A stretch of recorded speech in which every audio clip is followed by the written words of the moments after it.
Sir नमस्कार. नमस्कार. शासकीय रुग्णालयातली काही वैद्यकीय अधिकाऱ्यांची पदं रिक्त आहेत.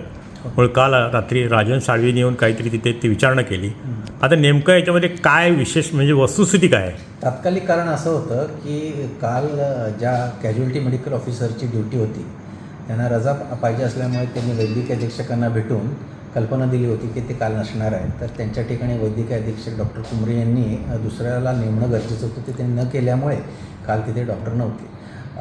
वस्तुतः जिल्हा सामान्य रुग्णालयामध्ये डॉक्टरांची संख्या कमी आहे हे खरे आहेच, अंशतः खरे आहे. परंतु आता वैद्यकीय महाविद्यालय झाल्यावर हळूहळू डॉक्टर्स रुजू होत आहेत. मागच्या आठवड्यात 4 क्लास 1 अधिकारी रुजू झालेले आहेत आणि मला असं कळलं की पुढच्या आठवड्यातही ते रुजू होतील. तर खरं तर वैद्यकीय महाविद्यालय झाल्यामुळे जी वर्षानुवर्ष डॉक्टरांची कमतरता रत्नागिरी जिल्ह्याला भासत होती ती टप्प्याटप्प्याने का होईना पूर्ण होणार आहे.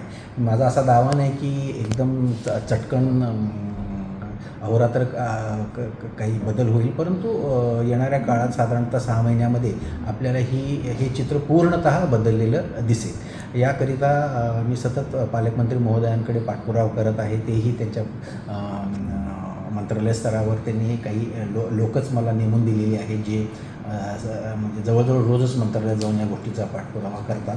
मीही माझ्या आयुक्तांशी आणि सचिवांशी याबाबत सतत संपर्कात आहे. मला वाटतं हा थोडासा सार्वजनिक आरोग्याकडून हे रुग्णालय वैद्यकीय शिक्षणाकडे आल्यामुळे हा थोडासा मधला संक्रमण काळ आहे, जिथे व्यवस्था बदलत आहे आणि त्यामुळे थोडीशी अडचणी आहेत. परंतु मला वाटतं लवकरच या अडचणीवर आपण मात करू. भूलतज्ञ हा विषय आता सध्या गंभीर आहे. त्याची सोडवणूक साधारणपणे कधीपर्यंत होईल अशी अपेक्षा आहे? त्याच्यासाठी तुम्हाला सांगायचं की मी अक्षरशः रोजच पाठपुरावा करत आहे आणि मला वाटतं येणाऱ्या 15 दिवसात याच्यावरती निश्चित काहीतरी तोडगा निघून आपली ही समस्या हळूहळू दूर.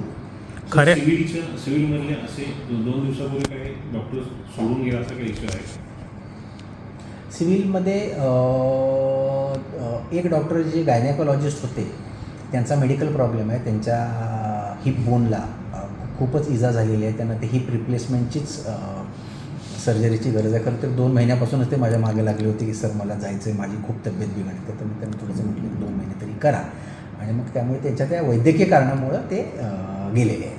खऱ्या अर्थाने जिल्हा रुग्णालय हे आपलं रुग्णालय आहे असं नागरिकांना किंवा आरोग्य रुग्णांना केव्हा वाटेल?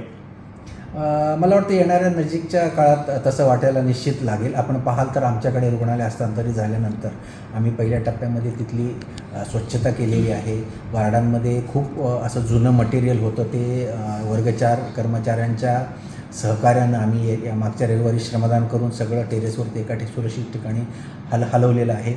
सर्व संवर्गाच्या म्हणजे नर्सिंग संवर्ग असेल, डॉक्टर्स असतील, वर्ग 4 कर्मचारी यांच्याबरोबर माझ्या सतत मिटिंग्ज होतात. आजच इन्चार्ज सिस्टरची मी मिटिंग घेऊन औषध भांडाराच्या कार्यप्रणालीत काय बदल होणार आहेत आणि कशा पद्धतीने आपल्याला सर्व औषधं रुग्णांना उपलब्ध करून द्यायची आहेत याची आम्ही एक स्ट्रॅटेजी आखलेली आहे.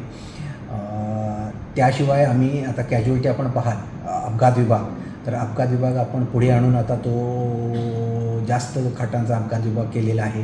येणाऱ्या काळामध्ये आपल्याकडे MRI सुद्धा येणार आहे. MRI आपल्याला सार्वजनिक आरोग्य विभागाकडून PPP तत्वावर मंजूर झालेले ते लोकांनी येऊन परवा सर्वेक्षण करून गेले.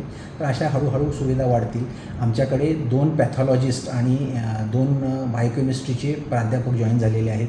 त्यांनी परवा जाऊन सगळ्या आपली जी लॅबॉरेटरी आहे त्याचा आढावा घेतला. त्यांनी माझ्याशी चर्चाही केली आणि येणाऱ्या काळात लागणाऱ्या सर्व चाचण्या या रुग्णांना मुफ्त आपल्या हॉस्पिटलमध्ये मिळतील याची आम्ही सोय करणार आहोत. ब्लड बँकेचेही काही विषय आहेत त्याच्यामध्ये लक्ष घालून आमचे लोक त्याच्यातही सुधारणा करतील. असे टप्प्याटप्प्यानं आपण एकदा का मेडिकल कॉलेज झालं की त्या अनुषंगाने आमचे खरं तर 21 असे विभाग आहेत.